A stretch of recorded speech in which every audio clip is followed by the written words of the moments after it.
commercial opportunities, and that's where we play. But I do respect and honor that as well in terms of the opportunities to keep supporting, whether rural communities or women initiatives or youth initiatives as well that leans more not for profit. So I just wanted to put that out there. So if you're not subscribed to our newsletter, please do. You can find it on my profile. If you go into my profile and you check out I think yesterday's post, the topic was 5 ways that Africa is reshaping the global landscape. So for me, the structure I'm also putting together for this conversation is I'm trying to see a way where when we publish an article and you all have time to read it, we give you 24 hours to think about it and then say, hey, I have a question for Toyin. And then we can use this Tuesday engagement to really dive deeper, because honestly, when you're putting together like a 1-page, 2-page article, there's a lot we leave out, right? That is probably better engaged in a conversation, or even when we are hired to come into a company to help them understand how do they position to enter or penetrate the African market, right? So the newsletter is the first layer of the cake. If you want to get more, then we can use this format to dive deeper. So if you've read the newsletter, let me know. If not, let me know as well. Hi, this is Audrey said from Walmart. Hey, my old folks, thank you for joining. Yeah, I'm telling you, my time at Walmart feels like a lifetime ago. And my time at Whirlpool, I also worked for Whirlpool for 7 years. It also feels like, yes, I feel old. No, I'm actually very young. But one of the things I try to do is whatever I'm working on, wherever I find myself, I just make the best of it, right? I show up with passion, I show up with expectation, and that's something, if I can encourage anybody today in terms of wherever you are, I'd say people, don't just grow where you are, actually blossom, like be the best, be the best whatever you're trying to do or wherever you are right now, and that usually leads to the next thing for you. Okay, I see, let me just acknowledge a few people that have joined us. I see Ubong from Accra, Ghana. Good morning. Good afternoon, actually. I see Miss Allison from Madagascar. Yay. I also see we have from South Africa. We see Seth from Lekki, Lagos. Oh my gosh. The weather in Lagos is like to die for, right? If it's not raining. If it's raining, no. But if it's not raining, it's always beautiful most of the year. I see Anthony from Ghana. I see Miss Andre from Kansas, USA. Yay! Good to see you all. Okay, I think I caught most people that dropped a comment. So in terms of the format, I know people might have questions. If you just want to make your question crisp, that way I can read it out to people that may not have seen your question and then be able to respond. The other structure that I talked about last week was I'll spend the first 10 to 15 minutes, 10 to 15 minutes actually sharing what's on my mind, and then I'll leave the remaining hour to you all to see what's on your mind and what questions I can help address. The other new thing I might be launching next week would be bringing on guests. A few people have showed interest, and hey, the more the merrier. We do have a huge platform on here, so I know there are other people that also have wealth of information that they can share. So that's something I'm beginning to line up. So if you have a topic or something like that that you want to collaborate on, I'm open to that. The other thing that I'm working on, if you've not seen all my postings and shares, is the third edition of the Trade with Africa Business Summit. That's grown really fast, to be honest with you. It started out as, hey, I feel everybody wants the same thing, trade and investment, but it seems the stakeholders are not on the same page. I'm going to take it upon myself to bring the stakeholders together, which is what we've done so successfully. And we're now in our third year.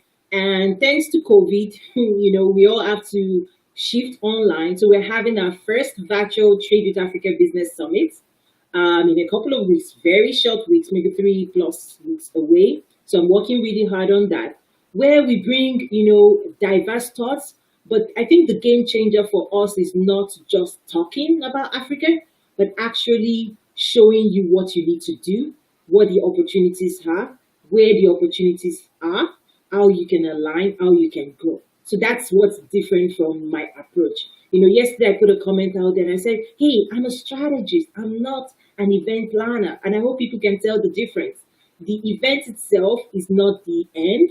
It's a means to an end, and it's a means to being able to bring like-minded people together, form a community, because you're going to need it. You're going to need a strong network if you're trying to engage on the continent. If you're trying to do business, period, right? Business is done at the speed of the relationship. So whatever trust relationship you're able to establish, that's going to help you in being successful long term in business. So that's what we're doing.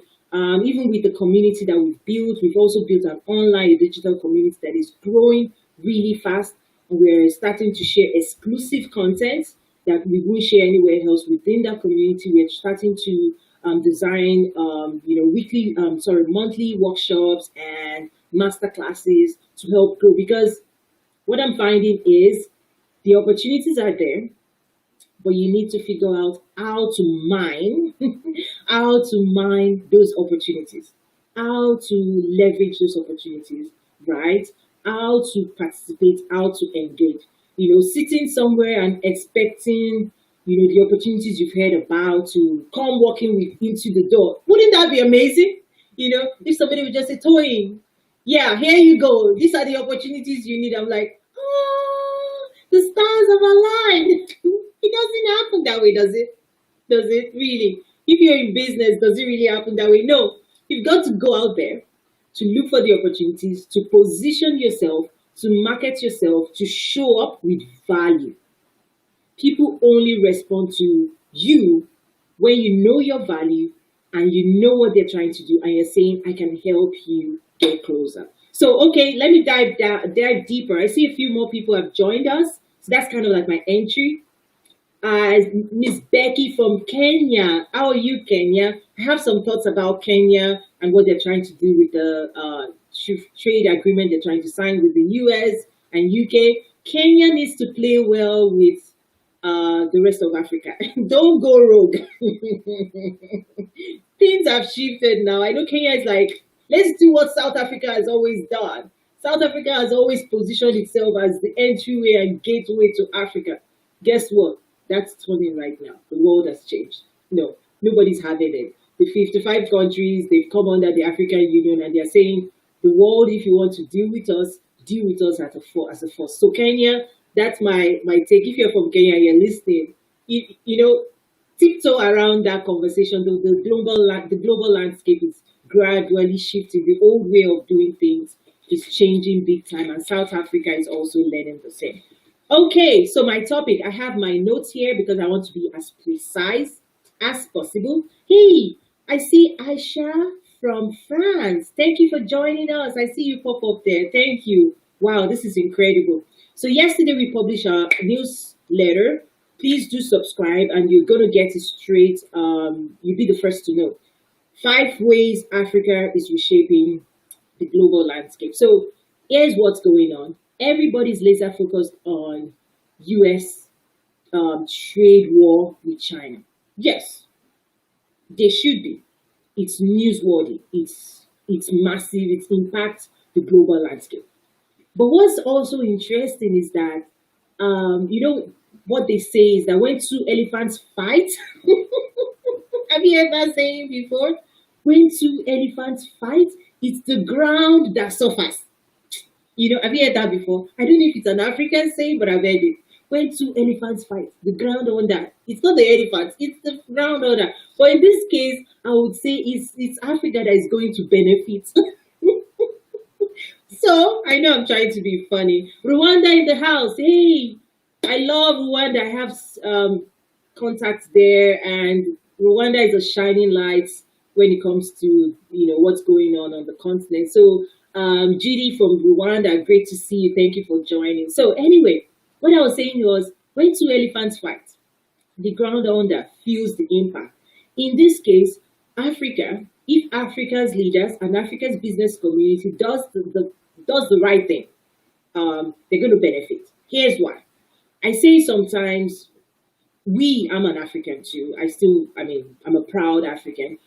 Sometimes I say we don't know how to, we're not opportunists. We should be. We need to learn how to be opportunists. And here's one thing I will say, opportunities that belong to us, we've now figured out how to capture it.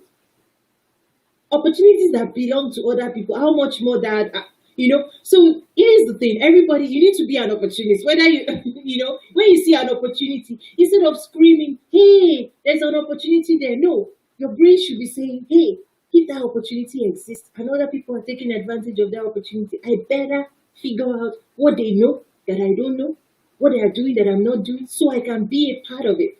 And that's what I'm literally saying. That's why I'm on here to say, hey, enough of saying, oh, Africa is the best, this is the question is, what are you doing?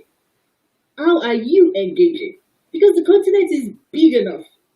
Over the last, hundreds of years, other people have been, figuring out ways. But what we are doing is we're taking it mainstream. Okay? So while the world is watching US, Africa, and China trade war, Africa is positioned to benefit in the sense that geographically, so I may not go in the same order that I went in the newsletter, but geographically, the continent is actually strategically positioned, centrally positioned. When you think about shipping distance between the continent to the west and the east to the north, like there's just something beautiful about the positioning, the geographic positioning of the continent. When you think about time zone, right now, as we're in the US, when we're doing business with China, it's 24 hours time difference, right? You have to send an email today and then expect tomorrow. But I know China, they also do, they also stay up,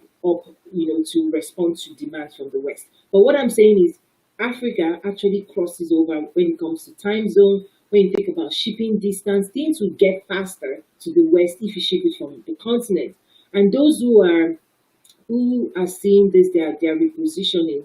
So within the supply chain has been disrupted. So for example, if you were shopping or if you had deals for PPEs from China, and then during this crisis, things have been strained. Well, you may not be able to get out of your contract today, but I bet every single buyer right now is scratching their head. They're like, we tied all our buying to China. If this thing goes south, or what are we going to do to our supply chain? So right now, the buying community is eagerly exploring around the world alternative sources of supply. So everything they're buying from China today, they're saying, who else has it? Is it Latin America, Vietnam, India? Oh, Africa, really? Tell me more. So this is an opportunity for Africa to make sure they get, when I say Africa, I mean me, the following, those that are on the continent, get your act, in terms of your information, your house, organize yourself. The business community needs to organize. So associations, communities, business communities need to get stronger. They need to increase. It's not enough right now because the opportunities that are coming, that are presenting themselves, can only be captured by groups. Right? The buying, because I worked in the buying community before, the global buying landscape deals with volume. Okay? So even there are times when you have tier one, tier two manufacturers that you have to work with. So for example, when you're buying plastic bags, like, when you go to a shopping center and the plastic bag, those plastic bags cannot be manufactured by one person. There's no one supplier in the world that can produce the number that is consumed. So usually in the buying community, the demands, the sourcing is divided among various suppliers. So what I mean is, if you're a manufacturer of, say, plastic bag on the continent, you showing up to my meeting or my community or to my event and say, hey, I want to supply you plastic bags. To be honest with you, you may not even have the capacity. But if the Association of Plastic Bag Manufacturers, 100, this is hypothetical. This is what I want to see. 100 manufacturers of whether PPE or plastic bag or whatever it is came together on the continent as a force and then say we have this capacity to manufacture XYZ in a year, working as one, then the global market will take you seriously. I say, wow, you mean you have that capacity on the continent? That's when the global market will pay close attention. So that's the trick. Is that coming because a lot of people come to one on one. Oh, I can manufacture this. Oh, great. But how many can you manufacture a month? And they start saying, oh, we only. I'm like, the buyers that I know, they're not ready to deal. That number, they will not even deal. They won't deal. So organizing the market, coming, working together, in a community is so important to be able to leverage the supply chain transition that is happening because China has the volume, China has the capacity. So if people are trying to reroute their buying to Africa, they're not going to go back to start picking pieces like one here, two here. No, you have to do the work for them. Like the buying community, they're not in the business of organizing markets. They're not. So that's something that, be open and start engaging as well. I see more people joining in. Okay, let me quickly run through what's on my mind. So supply chain disruption is one, and Africa presents that opportunity with the population growth, right? So by 2050, it's projected to have doubled. So 1.1 billion people today will become 2.2. That's a lot of babies. And I tell people, if you're in the baby industry, you need to start positioning for the continent because a lot more people will be born on the continent than anywhere else that I've seen with the data. So yes, so that's something to watch out for. The youth workforce is another thing that is going to present itself. It's the youngest population, and with the next 30 years, there's going to be a lot more young people added to the continent. And in fact, some people have said that the reason COVID-19 hasn't really battled the continent the way it has in the rest of the world is because of the resiliency in the youth population, that there are more younger people on the continent than anywhere else, which they are able to fight, that. So that's something people are saying as well. Yes, I see you from London. Thank you for joining. So I'm talking today about 5 ways that Africa will reshape the global landscape. So I've talked about supply chain disruptions, where the global buying community, they're currently looking for alternative sources of supply. And if you're in that community, feel free to drop a comment and say yes, if you're in that buying community. And I know they're trying to realign right now, but the question is, what does Africa? That's been the question. That's been the question when I talk to global buyers. They're like, what does Africa want to sell? What do they have? And what do they have in capacity?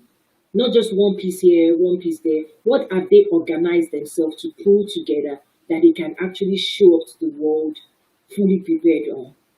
That's really the question that the global buying community, if they want to deal, the reality is the market organized? How organized is that market?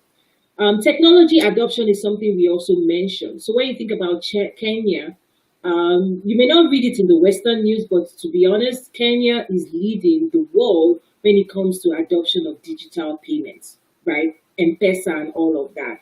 And one thing I try to say is don't wait for the media to tell you the courageous stories of Africa. No, they're still, a couple of years behind. They're still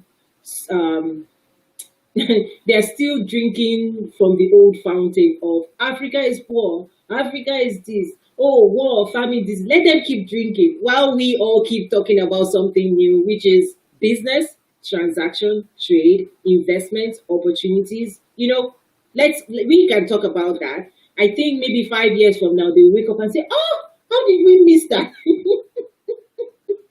Oh, China. How did we miss China? We couldn't have predicted China. Oh, nobody could have predicted anything. And it's the same way. And in some way, it's a benefit. It's a benefit. So it can allow people like us, the small fishes, to position ourselves. Because if everybody's making noise right now, guess what? The big ones will be like, they'll just take all the opportunities. So use the next 5 years, while the media is not paying attention, use the next 5 years to position yourself and your business and your country. They'll catch up eventually. right? So technology adoption, the continent is not going to have the same challenges that the rest of the world has in saying, oh, 5G. Africa will say, bring me, stuff like that. So that's something, because the landscape, there are many places that could be the first infrastructural foundation that will be built and all of that. So the continent is positioned to leapfrog when it comes to innovation adoption and technology adoption as well. When you think about drone, I mean, this is not here in the US, in the West, people come up with solutions and then they go, oh, what's the business case? No, the business case already exists in Africa. When you need to deliver, medications to rural places on the continent, they're already using drones in Rwanda and other places as well. So this is not, can we use it? No, it's already mainstream. It's already being adopted. It's already growing. So that's one of the amazing things that we believe we're going to see more of. And those in the technology space, when you think about AI, blockchain, I have a background in technology as well. You need to start looking at digital adoption on the continent. It's going to probably grow faster in Africa than anywhere else. That's what I see. Manufacturing is another thing that is happening. Labor cost in China is going up. Saturation is happening. So those who want to expand, they're actually expanding to the continent, and there are a lot of stories. I mean, there was a book that I was reading where real stories of people saying, hey, well, what is China currently shipping to Nigeria in volume and it's heavy? If I can figure that out, then I'll start manufacturing it in Nigeria. So you now find even those manufacturing on the continent, they're actually competing with ships that are on the sea. It might take a couple of months for the ship to arrive. Before it arrives, we've already owned the market. We've already produced, sold multiple times before the ship you put on the sea, before it arrives, you've already sold 2, 3, 4, 5 times in the local market because the demand is high. So that's a strategy people need to start thinking about, is to say, if it takes 1 month, 2 months, 3 months for your ship to arrive, and there's demand in that country for your products, why don't you build a manufacturing strategy long term? If you're in the baby industry, and you know if you want to ship this volume, because these are things you can't just put in a plane and it arrives tomorrow, right? If you're going to go by ship and it takes you so many times to ship, look at the cost of actually establishing local manufacturing in that same market. Nigeria, for example, has 200 million people. Whatever you're trying to sell to Nigeria, do the calculation. If you actually open your manufacturing site in Nigeria, you're going to be able to produce sell faster than if you were shipping it from anywhere else. I'm just saying anyway. So something to watch out for. Agriculture is another thing we talked about. We've done some surveys and assessments of our following, and agriculture keeps coming up big time. No wonder, I'm not surprised, because 60% of the arable land is in Africa. But what I would say is, instead of just talking about agriculture, please let's talk about agriculture value chain. It's not enough to grow coffee or cocoa or cashew. What value addition are you going to have to own that market? So for me, that's the big deal. It's not just that I can farm and I can grow something and sell it to somebody else. No, it's the value chain, it's the value addition. It's not just saying I want to be a cocoa farmer, but I want to play in the chocolate industry. It's not just saying, oh, shea butter. No, I want to be in the skincare industry, right? So think along that line and not just, oh, agriculture. Let's learn how to farm. That ship has sailed long time ago. What we need to be talking about is agriculture value chain. What are the opportunities in that space? Bringing access to markets, right? How do you bring products to the market from farm to the shelf? That's what we're talking about. And those are the things we bring when it comes to our Trade with Africa Business Summit. It's not just talking about things that everybody has been talking about. No, these are real transactions, real opportunities. What are the numbers and who is doing what and how can you engage? So on that note, maybe I've passed my 15 minutes, but that's what I wanted to talk about. And now I'm going to go to say, what questions do you have? What comments, questions do you have? And I'm going to go down the list. Okay. So I see Anson from UK. Thank you for joining. Charles from Kenya. Thank you so much for joining. Miss Victoria from Nigeria. Thank you for joining. Okay, and I see Andrea from. Okay, I think you're. I know you. I know you. Your question is, what would it take to organize apparel manufacturing facilities in Africa? They already are. They already exist. One of the features we had 2018, and we have video content available if people want to procure and see those. We actually featured textile manufacturing from East Africa. Okay, in terms of the East African countries, they are the most um, advanced when it comes to textile. They're the most sophisticated manufacturing space when you look across the continent. I know people will ask me, Toyin, oh, where are you focused on?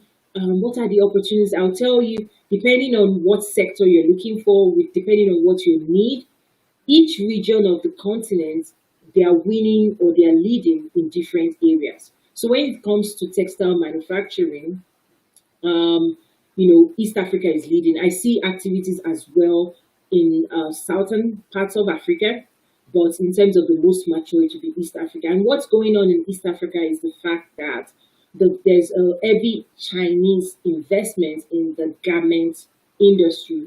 And what we're also seeing is that a lot of the Chinese that already have existing contracts, they're just using China as the second tier manufacturer. So they're using East Africa as the second tier manufacturer. So the opportunity that we have is that the Africa's manufacturers, how do they go out by themselves to own the PO? Most of them today don't own the PO. They don't manage the buying relationship. Their facility is just being used to produce for most of the Chinese firms that already have that already have the contract. So that's the opportunity that we have. So in terms of organized, there's actually organized manufacturing happening on the continent. The question is, if you are the buyer, how do you engage with them? That should be the question. Is that um, you have to have your designs. Are you looking for? I want to be careful not to go too deep because these are things offline we will go deeper in. But let me just give you a taste of what has to happen. A lot of times, the facility on ground do not have design capabilities. Okay, they can manufacture if you give them the design and the specs. That's why if you want to just going in and saying, oh, I'm looking for existing designs, they're not there yet. Those that have the designs, they're small pops that cannot produce volume.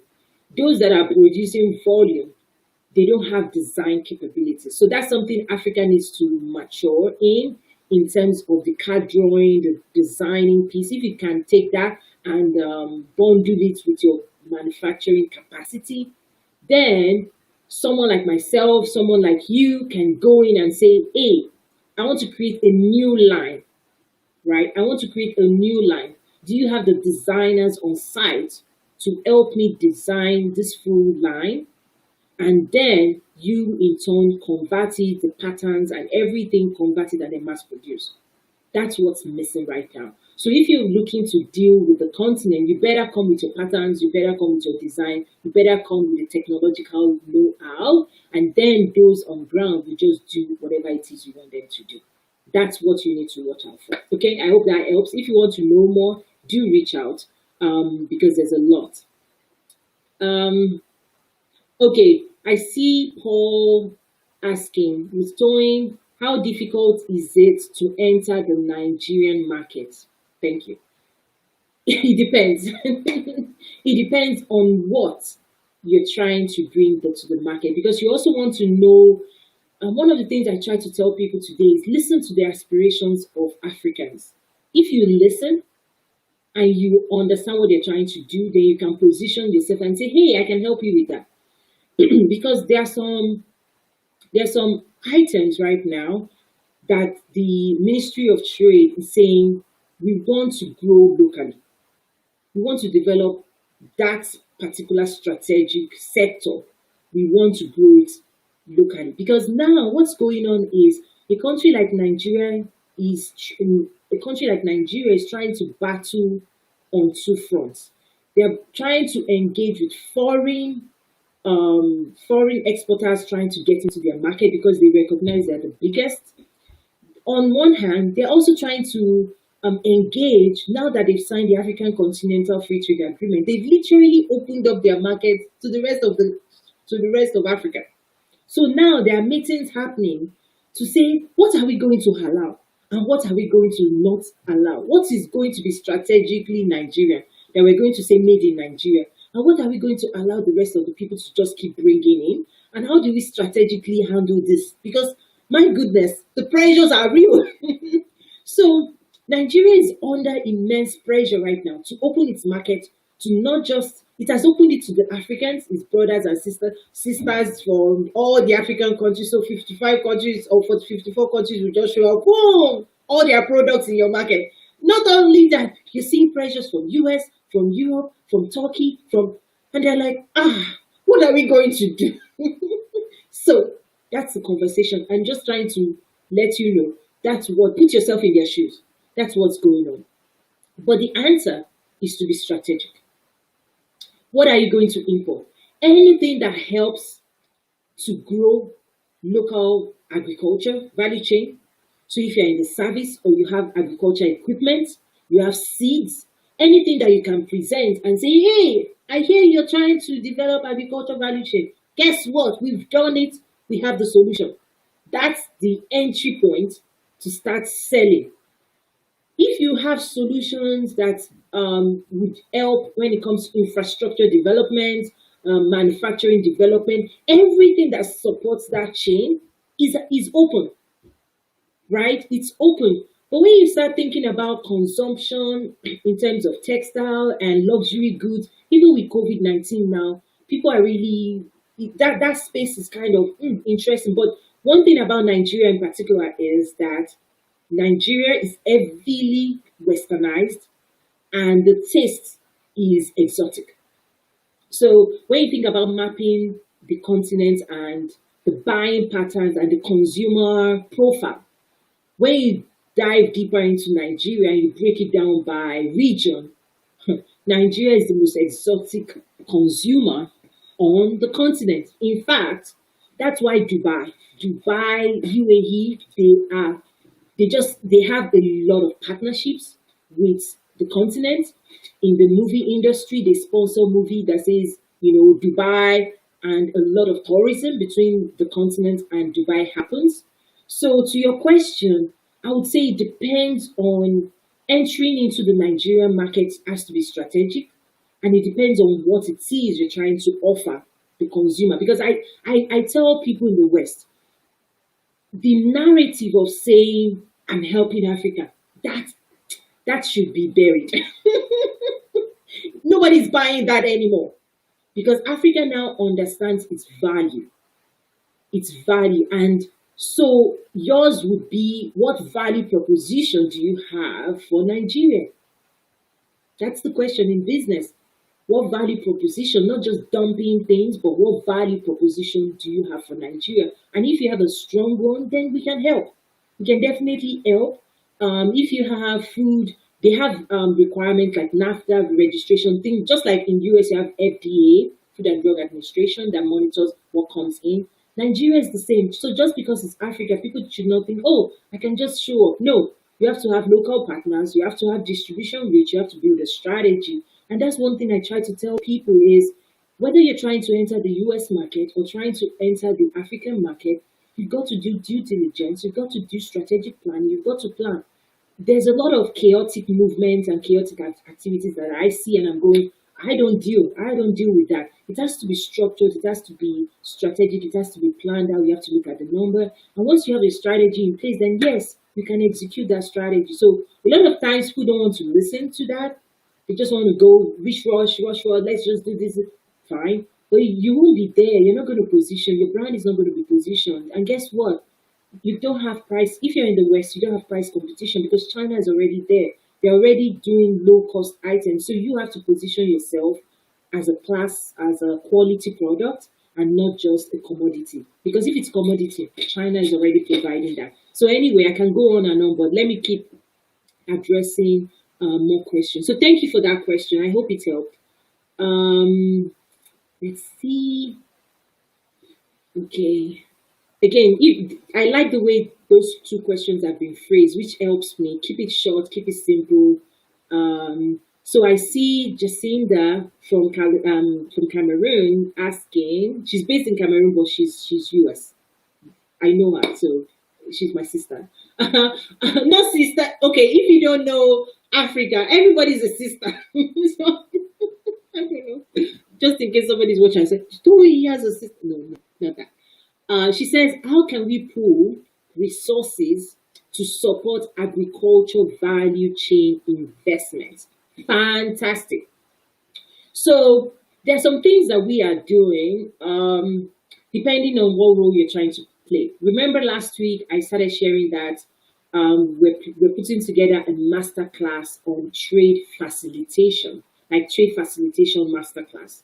So what's going on that we're seeing is that a lot of people want to help make things happen. If there's a simple way, like you want to help organize people, you want to help make deals happen. You want to be able to be a solution to the opportunity. And those are the people I'm saying I think this masterclass would help them because your question around how do we build pool resources around agricultural value chain, that's the type of question I want people asking. And that's a fantastic question. Because what's going to happen? You're in Cameroon right now. You're going to see the land, you're going to see the opportunity. But guess what? It's a long-term planning.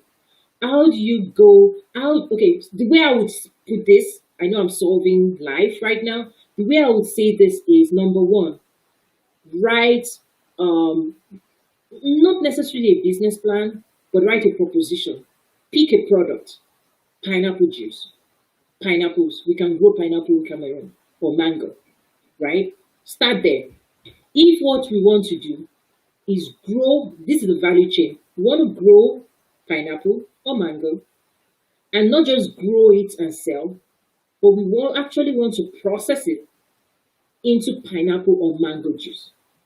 So if that's your goal, what I mean by that is find not a mission statement. I'm trying to almost say a requirement, like just this is what I'm going after.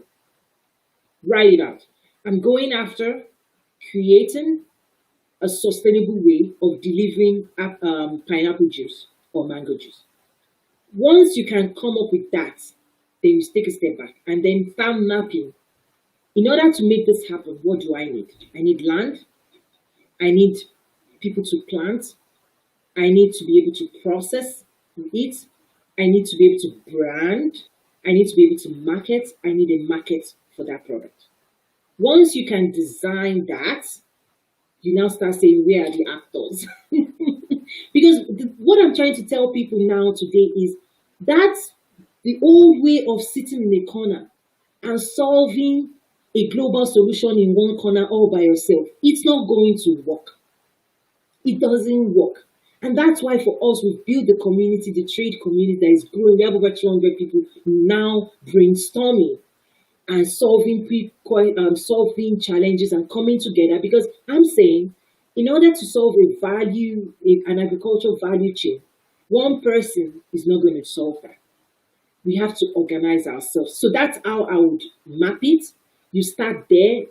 What's your statement of this is what I'm doing, this is what I'm solving for? Once you do that, you now start saying, who are the actors? Who are the actors? What am I going to do? At that point is when you also have to plan 5 years, right? This is actionable, because if you plant today, you're not going to reap it tomorrow. You now have to look at the life cycle of your pineapple or mango. Do you want to just go and buy from people that already have those trees today, and in addition start planting yours, right?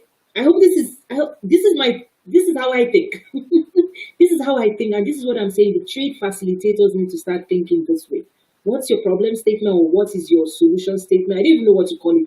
To say this is what we want to solve, and then who are the actors, and then go find them. And in finding them, be clear with your pitch.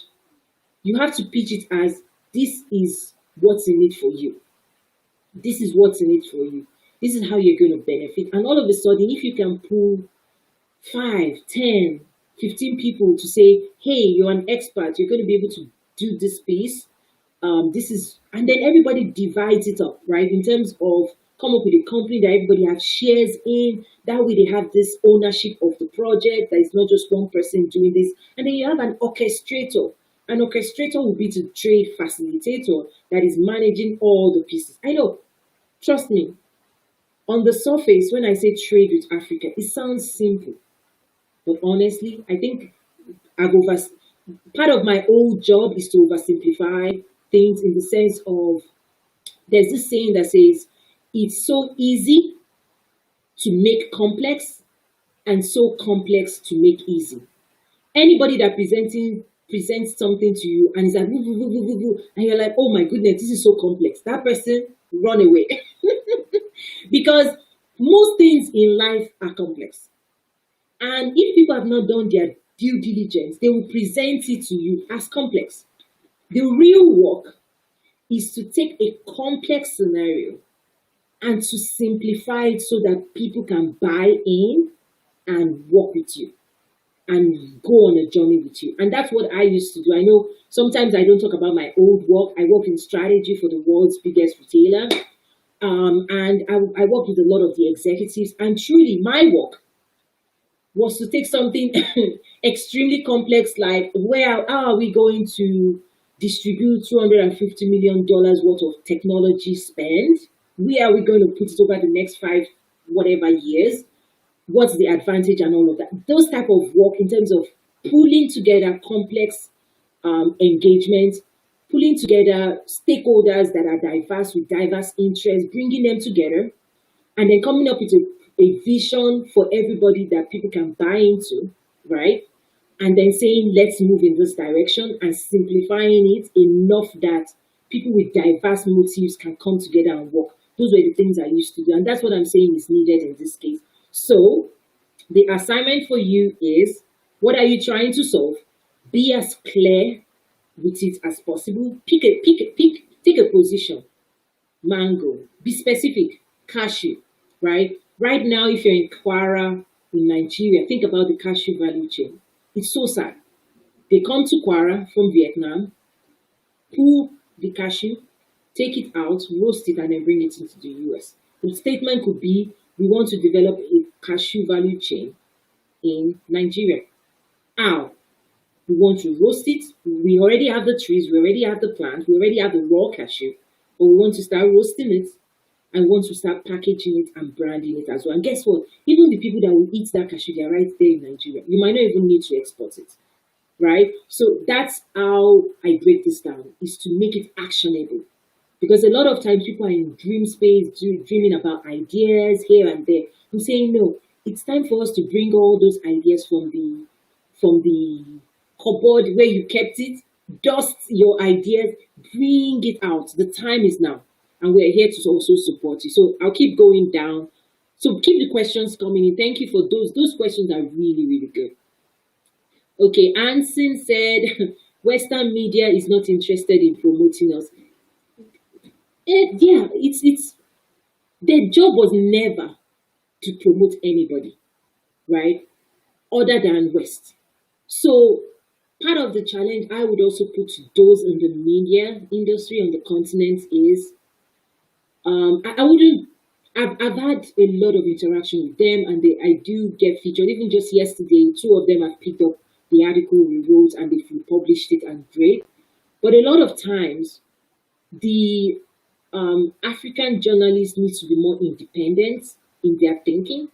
If you see something that the West is writing about Africa, don't just copy and paste it.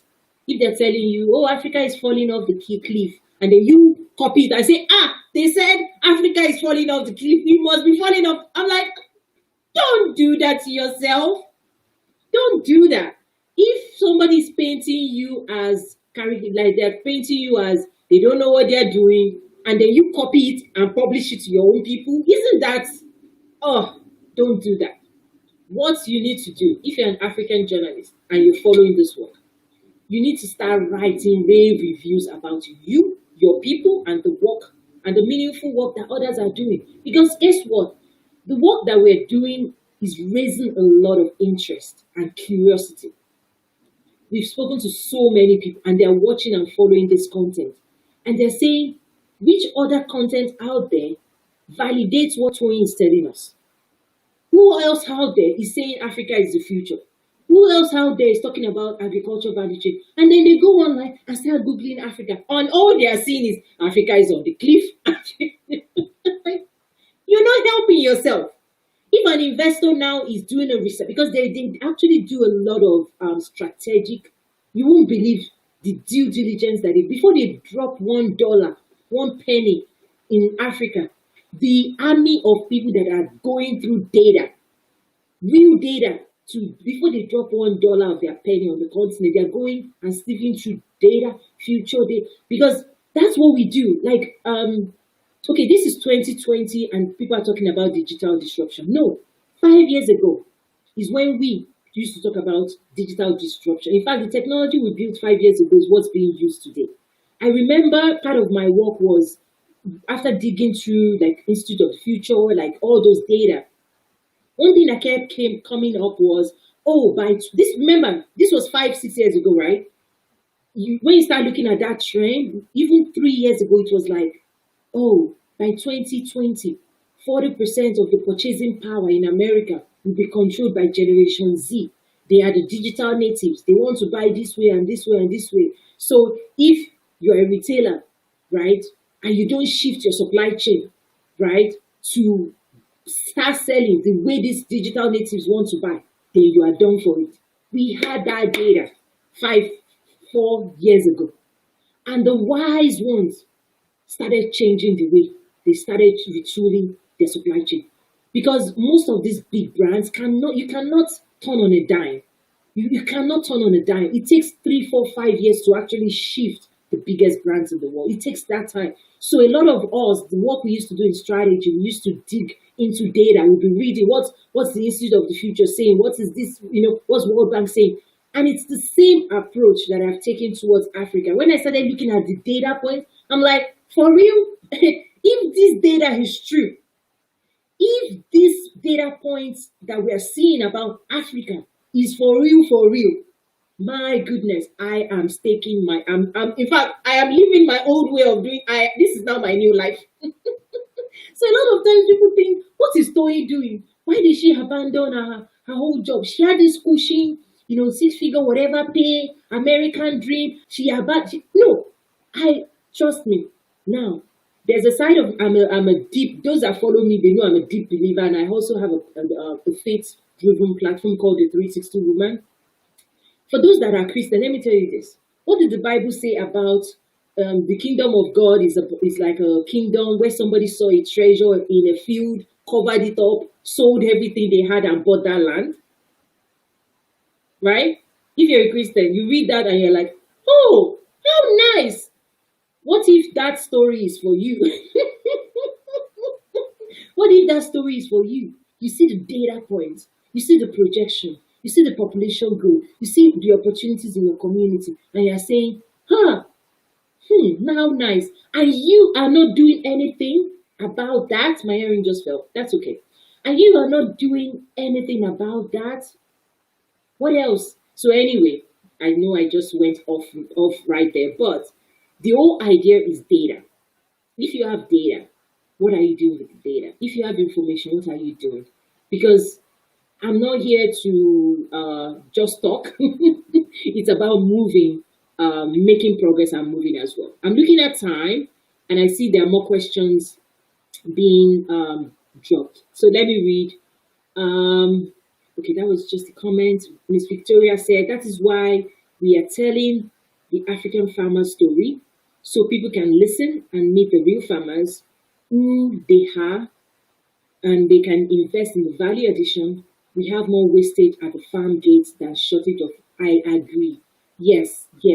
That's what's going on. It's like there's a lot of food being produced on the continent, but there's no access to market. Like a lot of the food is grown in the rural parts of the continent, and there may not be road network or like transportation companies that want to dedicate themselves to just moving those things to the market.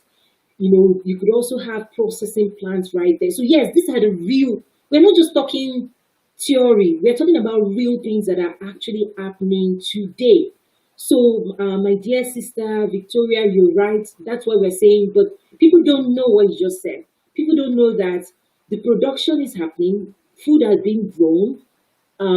Africa is growing things, but when it comes to processing and storage and packaging of that, that's where the opportunities lie. And so the other thing I want to just drop here is, Victoria, why don't you DM me?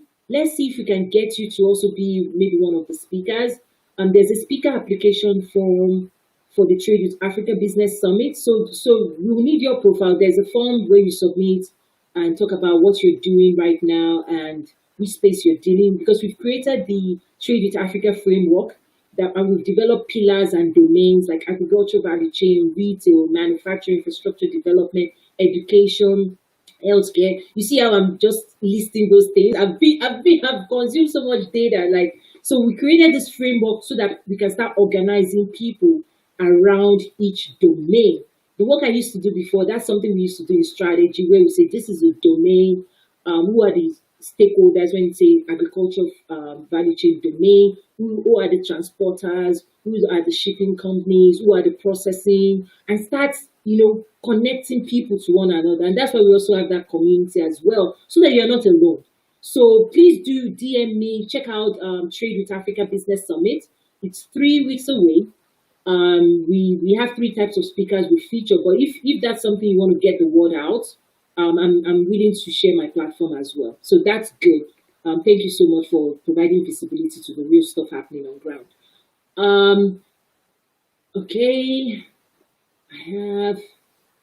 Okay, I have investment interest ready for diversified investment. Sorry, I can't see your name, but navigating Nigeria agricultural value chain through stakeholders from source countries is a nightmare. I'm sorry, it's not funny. Okay. How can the solutions be navigated sustainably without governance hiccup? Thank you. This is what we know, and that's what is informing how we are working. We actually have strategic partnerships with the powers that be, if I can put it that way. And the reason we did that is because we know there's going to be hiccups like that if you start going from the grassroots. So what I would suggest is reach out. We need to start packaging opportunities, and then we have the access to table those opportunities, right? There was someone that we were talking to last that needed my support in terms of strategic planning, and he had shared last week after we did this live, reached out, and he shared what he had tried to do in the past and how it failed big time. I'm like, I wouldn't have done it that way.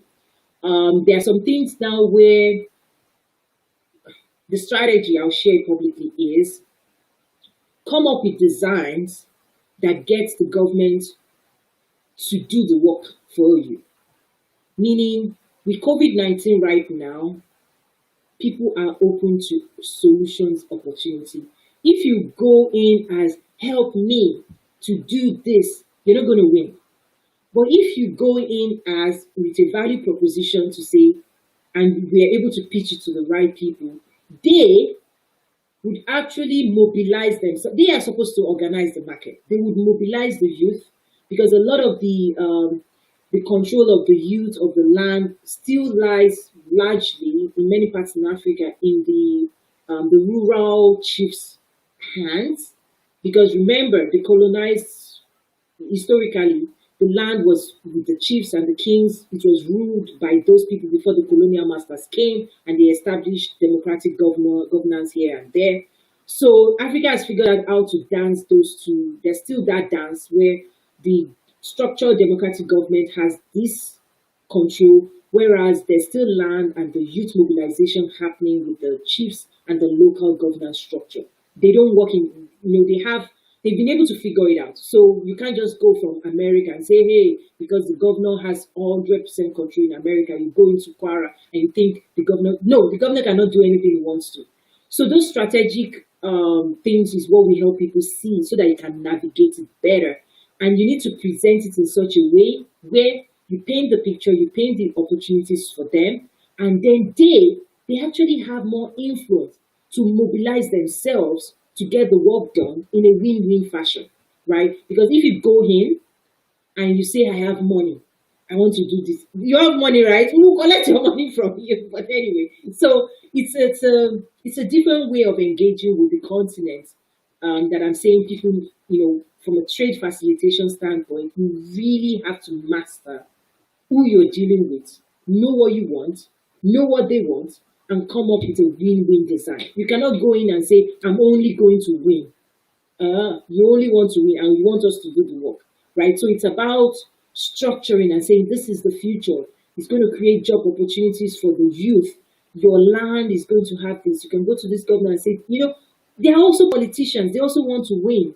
So I don't know what you've done already, but I'm happy to take a second look at it and probably provide you some consulting and say, hey, have you thought of doing this? Have you thought of doing that? Have you packaged it this way? That way, you're not going to do all the work, right? You actually design some type of win-win. So yes, I know, and I know the challenges. In fact, even with the Continental Free Trade Agreement, what I try to tell people is, you've got to actually push products in. You've got to know who you need to call when you run into those things. Again, this is a growing market. It's not fully mature. So if you're going from a sophisticated, mature market and you're trying to go in with the same mindset, it's going to be a challenge. I'm not surprised. So let's see what it is you're trying to do, and then see if we can be of support to you. I'm looking at time as well. We're running out of time, guys. So let me quickly run through. Need to change the foundation of our education system, yes. To change, so this is Arega, Mr. Arega. It says we need to change the foundation of our education to change the economic structure of Africa. You can't change the economy of Africa using the same formula. Absolutely, I've talked about this before. India had to, in the late 70s, early 80s, they actually had to scrap the British education system that they were also given, and they had to redesign it 40 years after they're reaping the benefit as well. A lot of the education systems on the continent, I say, will teach you how to be literate, read and write, but it doesn't teach how to solve real problems, how to collaborate, so the project management type of thing is not taught. And that's why you see communities right now where everybody in the community can see what the problem is, but they are not mobilizing each other to solve. There's a mindset that was crazy that the British and not just the British, because different parts, there's a French speaking, there's a Portuguese, across, let's just say all across Africa, there was this thing that was sold to the people that is still perpetuating itself today, is that Calvary is coming. We will save you. Don't worry, give us your resources. We will take care of you. In fact, they established structures that will take the resources and then the metropolis and all of those things. Historically, that was what happened in the past. But the way we are seeing the implications today is that in your community, you all know what the issues are, but you are waiting for somebody in the central office or the central government to come and solve it for you. You're waiting for somebody, foreign aid, to come and help you solve something that if you called 5 of you in that community, you solve it like that. That is still showing up in diverse ways across the continent. And yes, we can summarize it as education, but everybody has to re-educate themselves to understand nobody's coming. Nobody's coming to save you. If you want to live a certain way, if you want a certain level of standard of living, if you want to be here, you've got to work with it. You've got to work it out. You've got to bring your community together and reason together, pool your resources together, and solve it. That's the way the world works. Economies are built from ground up, not just from a central push down. Oh, for those in Nigeria, say Abuja will fix it. No, Abuja doesn't even know the address of your house. I'm sorry. You know, your government, they don't even know your street name. They don't even know your village name. So you waiting for them to come and tar that road or provide water. Oh, you wait there. I'm sorry. That's the cynical side of Toyin coming out, which is the fact that if that is true, then it means we need to start thinking about organizing ourselves and solving whatever challenges you're seeing right now. Try this. Call your neighbor. Say, my brother, my sister, can you see what is happening with that water? Can we all come together and solve this? That is a different type of mindset that we need to. I don't know how we can spread it because nobody's coming. Nobody's coming. So thank you. Yes, we can summarize it as education systems, but nations are built from ground up. In fact, it's the ground up that usually establishes the government. It's not the government that it's not the reverse. Okay, let me keep going. Thank you so much, Founde. I see you. Thank you. I appreciate that. Okay, you said, are these recorded? Yes, we are multicasting, so it actually also stays on our YouTube website. One of the beautiful things is that there's so much content that we've pushed to YouTube. So if you're hungry and you want to consume a lot of content, we provide that free for people to access as well. And then within our trade community, which is a paid subscription, we actually push exclusive content to them, which we've shared some exclusive content like, guess what? Job openings at the African Union. If you're looking for that, we just posted that yesterday. Okay. People keep only eating cashew nuts. We should start a business of selling the juice from the cashew fruit. It is very healthy. Absolutely. So if you've said that, Christine, I'll push it back to you. Is that what you want to solve for? Are you going to bring people together, and are you going to start working on that? Those are the type of ideas I say. Bring it, dust it up. That idea, because you have that idea. Sometimes we feel like the ideas we have, we think, why are you giving your idea away? Like, why are you not building it? Why are you not bringing people together to take that idea from just an idea to creating something great? That's something that personally I have had to do over and over and over and over again. The idea of talking to you and creating a platform that helps people connect to Africa, that was an idea I had when I was in corporate America. In fact, 5 years ago when my dad passed, and I said, you know what, I need to, my life needs to to matter more. I'm living the American dream. Is this all I'm going to be doing? Just, if this is all I'm doing for the rest of my life, putting food on my own table, then I've already solved that. I know how to do that for myself, but who else could I be supporting? Anyway, I've written some stories or done some interviews in the past, but the idea was, what happened to me was, I left the continent, 2004, full steam ahead, going all out. I came here for my master's, from there moved into corporate America, and I'm like this passionate, fast moving train, and I'm like going for gold. And I did. I went for gold. The best. Go for it. And I ended up working for the world's biggest company, Walmart, living the life. And then we got this call, this unfortunate call, I don't pray anybody gets, right? My dad passed. And I had to make an emergency trip back to the continent. And I hadn't been back in a decade. 10 years had gone by. I never looked back. I know there are a lot of people watching right now. If you're that person, please look back, connect. But that was my mistake. But hopefully I've made up.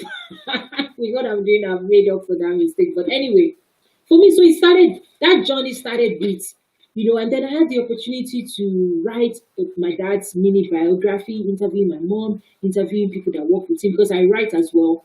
And when I finished, with tears pouring and me typing, the most important write-up I've ever written in my life was my dad's mini biography. I came to this conclusion that my goodness, this was a great man because I saw him through the eyes of his my father and his baby. You don't even you read other people's stories, biography. Oh, great this, great person. But I never studied my dad until he passed. So that opportunity to just study him as a human being that lived and say, how did he live his life? He rose through the ranks. He was part of establishing two Nigerian university, one federal, one private. He retired twice because he came out of retirement. Anyway, I know I'm sharing too much, but guess what? It's my story. Um, and once I started looking at him as a man that lived, I was like, huh, this man served his community, he served his family, he rose through the ranks. But the things people were saying, what was most important that people had to say after he had gone was the impact he had in his community, his family and his community. It wasn't how many cars he drew, this, how many house, or these material things we all chase. No, the sweetest stories that people shared about him um, were the stories of like a woman in the church saying, my dad came to her and saying, what are you doing with your life? And she was like, I don't have anything. And then my dad, but she said, oh, I want to learn how to make detergent, soap. And my dad said, why are you not learning how to make that soap? And the woman said that, she said, I don't have money to go for training. And my dad said, I'll give you the money. Go and take that training. Go and take that training. And she took the training. After she took the training, she came back and said, okay, now that I have that training, I don't have capital to start this business. And my dad said, okay, how much is it? My dad gave her the capital. And then she started the business. So here's the story that now happened. My brother then told me that, this is all stories that changed my life. My brother now told me that there is one day my dad stood in the church and used the microphone to announce this woman's business and say, this woman just started soap business. Everybody go and buy. And then, not only that, my dad came to my brother and said, have you bought this woman's soap? Have you go and buy, go and buy, go and buy, go and buy the soap? And my brother didn't know the backstory that my dad had actually invested and he was the one encouraging this woman. It was after my dad died that this woman then told that story. In fact, part of the souvenir that she shared during my dad's funeral was a soap. She put the picture and she donated the soap. And that's when she shared that story that you people didn't know that it was your dad that made me take the training, that gave me the small capital to start this business. Not only that, he was the one recruiting people to come and buy my soap. So anyway, I didn't know I was going to share that, but that's what I'm saying. Changed my life to say, Toyin, what are you doing with you have this knowledge, you have this capacity, you have these resources, you have access to the biggest players in the world. When you call them, they respond. When you email them, they respond. Is all of that for you? And I said, oh boy, Toyin, you need to shift, man. You need to shift. So that was my story. So this thing is real for me. It's not, oh, trade with Africa. I'm not just doing it because I want to. I see real opportunities, business opportunities. But I'm also saying, are you willing to do the work? I think I'm going to wrap up on this one because it's gotten a little bit emotional for me. I didn't plan on that. But are you going to do the work? I'm sorry, any question that I've not responded to, I will come back after this live session and I will type my response. But I'm trying to wrap up now. And maybe the best way to wrap up is to say, what I recognize is that if you're on this journey, which for me is a journey of a lifetime, of closing trade gaps, of investing and building opportunity for you, your family, the generations to come. My conclusion is that you can't do it alone. What you need may be in another person. So one of the reasons I ended up building a community is a stakeholder community of people you can start connecting with, questions. People ask random questions. Sometimes people even use me as Wikipedia. Toyin, where can I find this? Toyin, where can I find that? And I recognize that lack of information is a big trade gap that Africa has. And I'm sitting in the middle of all of this demand and all of this supply. And what I'm trying to do now is bring those two together through community. Again, I'm not charity. So if you're trying to build a business and we want to teach you how to make money, I want to give you information, don't come to me and say, we're already doing a lot free, like content free, we're doing a lot. But in terms of hand holding you and supporting you on your journey, be ready for coaching, business coaching. Be ready for consulting, be ready for partnership, show up. When we pull together the Trade with Africa Business Summit and we're bringing speakers from all over the world together, this is massive information that it will take you years to dig out. So for example, I'll just give you some of the access we have that it's not for me, it's for you. Yesterday when I launched the newsletter that says 5 ways Africa is going to disrupt the global landscape. And Andrew, Dr. Andrew, if you're watching this, permit me to share this. After I sent it, within a few minutes, or I don't even know if it's up to an hour, I got an email from some of our network from PwC and saying, Toyin, here are graphs that we've prepared for you. Why don't you match it with the data? Everything you just talked about as PwC, this is the mapping of the growth that you're talking about. This is the real graphical representation of everything you just put in your newsletter. We're sharing it with you. And I'm going, it's not for me, it's for you. So what I then told Dr. Andrew, who is the chief economist for Africa at PwC and is a managing partner as well. He was one of my speakers last year. He flew all the way from Lagos, Nigeria. He's one of the most brilliant minds on the continent. What I told him, I said, guess what? How about we publish a new article, I partner with you, PwC, we publish another report, and then next week, maybe you come on my live show and we talk about this. Because the data is, sending it to me is great, it's fantastic, but the people who need to see that data, they're out there. So those are some of the partnerships we're establishing, not just for me, but for you. But guess what? You've got to stay plugged in, right? For years, I've been investing a lot, investing to market, to find all of you. Now that we've found you, don't turn the other way. Stay plugged in. Whenever I share content and I share a posting and I say this speaker is speaking, please, why am I even begging? It's in your own interest to hook yourself in, because this train, we've left the station, we are moving fast, and we are heading for gold. Okay? So, I welcome you all to join our soul train, choo-choo, leading to increased trade with Africa. I'm sorry, I'm just trying to be funny. So thank you everyone for staying a full hour and some. I'm having a blast. Again, I'm trying to put some structure behind this. If I haven't answered your question, I apologize.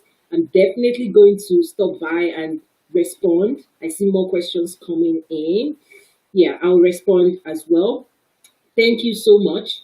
Stay plugged in. If you've not registered for our Trade with Africa Business Summit, it's usually 4 times more expensive, but we've reduced the price. We're bringing you awesome, amazing speakers. But beyond just the speakers, we're bringing you a framework that would help you narrow down where you can engage, how you can engage, how you can better position yourself. That's the game changer for us. So on that note, thank you again. Good morning, good afternoon, good evening. Lots of love, and thank you so much for being a part of